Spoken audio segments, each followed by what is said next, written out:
Hi guys, Russ here from Promotion Fitness. In a recent video we talked about the fact that the application process to join Victoria Police has slowed right down at the moment, and you've probably received an email from recruiting explaining that. And one of the other things they've probably pointed out to you is that there is the opportunity to apply for a PSO position and to go through that process much more quickly than you would a regular police position. At the moment it seems it's taking about 3 to 4 months to go right through the joining process and get into the academy as a PSO. Now of course that's not going to be an option for everybody, but for some people it might be worth considering. If you're quite happy doing what you're doing for work at the moment, and the fact that your police application could take 12 months to come to fruition, well, it might not be the end of the world for you. But if what you're doing with yourself at the moment for work is driving you crazy and you can't wait to get out of there, then you might want to have a look at the PSO position as an option. If you're going to be waiting for 12 months anyway, obviously within that time you could have been inducted into the academy, done your 12 weeks of training, and now be out in the real world doing some work and gaining that experience. The only thing that really concerns me that I want to make sure our Promotion Fitness clients take into account is that there's some terminology around this issue, and people are saying things like, I might join the PSOs and then transfer across, or move over to the regular police after that. Now at this stage, to my knowledge, there is no direct transfer opportunity.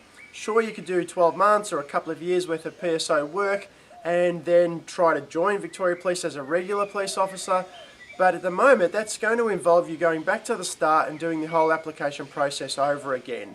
So I just want to make sure that people don't think that they could just take a sidestep and change uniforms and carry on doing what you're doing. You'd have to go back through the whole application process again. Now, here's a little bit of a prediction for you. If they can't fill these PSO positions, I would predict that it won't be long before probably the department decides to offer some sort of incentive where you can transfer across down the track. It might end up being that you do 2 or 3 years as a PSO and they offer you a position at the academy to transfer across and continue on your training from week 12 through to week 33 to complete the regular police position training. Whether that happens, who knows, but again it comes back to, are you happy doing what you're doing now? Would you consider being a PSO and doing the duties that a PSO would need to do? Or are you happy to just ride out this wave until your regular police position becomes available?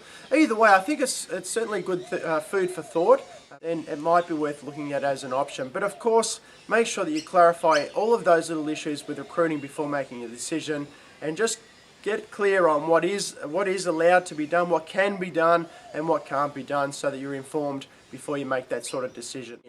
To finish off, we have had a couple of clients that have decided to take that option now, and speaking to a couple of them recently, considering putting an application in for the regular police again, but in the meantime really enjoying the PSO work. So again, something to consider, but get all the information before you dive in. Okay, well that's enough for me for now. I'll look forward to chatting to you again in another video shortly.